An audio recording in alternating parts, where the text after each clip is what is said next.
এবার সেইটা যাবে, এবার সেইটা আসবে, এটা উপর দিক দিয়ে সবকিছু মিলে একটা সুন্দর স্ট্রাকচার।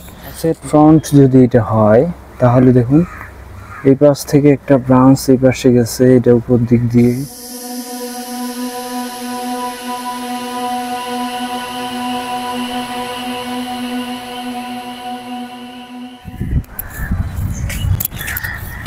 হ্যালো ভিউয়ার্স, আপনারা এই মুহূর্তে যে গাছটির স্ট্রাকচার দেখতে পাচ্ছেন, ঠিক আসলে আমি অনেক জায়গার মধ্যে গাছটিকে রাখছি। সো এখন আমার মনে হচ্ছে যে গাছটির কিছু ব্রাঞ্চ কেটে দেওয়ার প্রয়োজন। পরবর্তীতে এখান থেকে সেকেন্ডারি ব্রাঞ্চ বের হয়ে আসবে।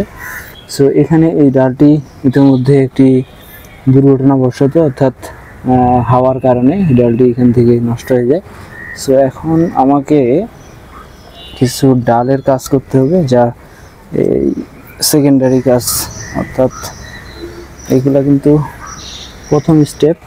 এরপরে এখান থেকে আবার কিছু ব্রাঞ্চ আসলে এটা হবে সেকেন্ড স্টেপ। সো এইভাবেই কিছু ব্রাঞ্চ আমরা এখানে এই কিছু ডাল আমি কেটে দিচ্ছি। দেখুন এখানে এই ডালটিকে এখান থেকে স্টপ করে, এখান থেকে স্টপ, তারপর একটু ক্লোজলি আপনাদেরকে দেখানোর চেষ্টা করি। এখন রসের এই ব্রাঞ্চগুলো কাটার পরে এখান থেকে কিছু ব্রাঞ্চ বেরিয়ে আসবে সেকেন্ডারি। এটা পিছনের ব্যাক, রসের সাইড। এখান থেকেও কিছু ডাল আমি স্যাক্রিফাইস করব। ওকে, এখন ঠিক এই জায়গার যে ব্রাঞ্চটি, এটি তুলনামূলকভাবে থাক, এটি আমাকে পরবর্তীতে এটি অ্যাপেক্সের কাজ করবে। সো অ্যাপেক্সের কাজের জন্য আমাকে এটি ছেড়ে রাখতে হচ্ছে, কারণ এটি তুলনামূলকভাবে একটু মোটা হওয়া প্রয়োজন এর। আর এখানে আমি কিছু ব্রাঞ্চ নিয়ে আসবো। এখন দেখুন এবার সেইটা যাবে, এবার সেইটা আসবে, এটা উপর দিক দিয়ে সবকিছু মিলে একটা সুন্দর স্ট্রাকচার। যদি এখান থেকে কেটে দেই, এখানে একটা সুন্দর গাছ হবে, পরবর্তীতে ঠিক এইভাবে ঝোপালো অবস্থায় থাকবে। এখানে কেটে দিলে এখান থেকে আরও অনেক ব্রাঞ্চ আসবে, এটাই বসে যাবে এইভাবে আস্তে আস্তে একটি সুন্দর গাছে পরিণত হবে বলে আমার বিশ্বাস। সো ভিউয়ার্স, আর একটু ক্লোজলি আপনাদেরকে দেখানোর চেষ্টা করি।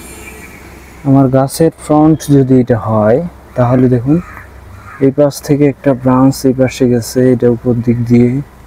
এই ফাঁকা জায়গাটার মধ্যে, এই ফাঁকা গ্যাপটার মধ্যে এই ব্রাঞ্চটি ফিল আপ হবে এই ব্রাঞ্চটি দিয়ে। আর এটা হচ্ছে আমার অ্যাপেক্সের ব্রাঞ্চ, লিডার ব্রাঞ্চ। আর এই পাশে আমার এক পাশে চলে গেছে। সো যেহেতু গাছটি এইদিকে হেলানো আছে, তাই আমি সবসময় ব্যালেন্স ঠিক রাখার জন্য গাছটির এই পাশে নিয়ে আসার চেষ্টা করব। সো এই জায়গায় একটা এইভার গ্যাপ, অর্থাৎ উপরে অ্যাপেক্সটা ফিল আপ হয়ে গেলে পরবর্তীতে আরও সুন্দর একটা লুক চলে আসবে গাছটির। সো ভিউয়ার্স, এভাবেও যে একটা সুন্দর বনসাই তৈরি করা যায়, তা আপনারা হয়তো এই যে সারফেস রুট এবং চতুর্দিকে সারফেস রুটগুলো অনেক সুন্দর, এই যে। আর এখনই আমি এই অনেক বড় একটা জায়গার মধ্যে গাছটিকে রাখছি।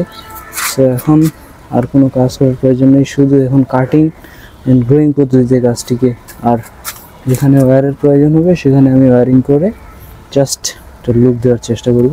অর্থাৎ এখানে ফার্স্ট, সেকেন্ড, আর টার্সিয়ারি এইভাবে ব্রাঞ্চগুলো বাড়তে বাড়তে একসাথে একটা সুন্দর লুক আসবে এবং ছোট্ট মিনি বনসাই তৈরি হবে। জাস্ট এতটুকুর মধ্যে একটা গাছ, হেভি একটা লুক।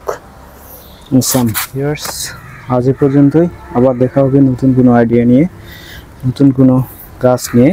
ভালো থাকবেন, সুস্থ থাকবেন। আবার word Bangla bonsai YouTube channel পক্ষ থেকে অভিনন্দন এবং শুভেচ্ছা।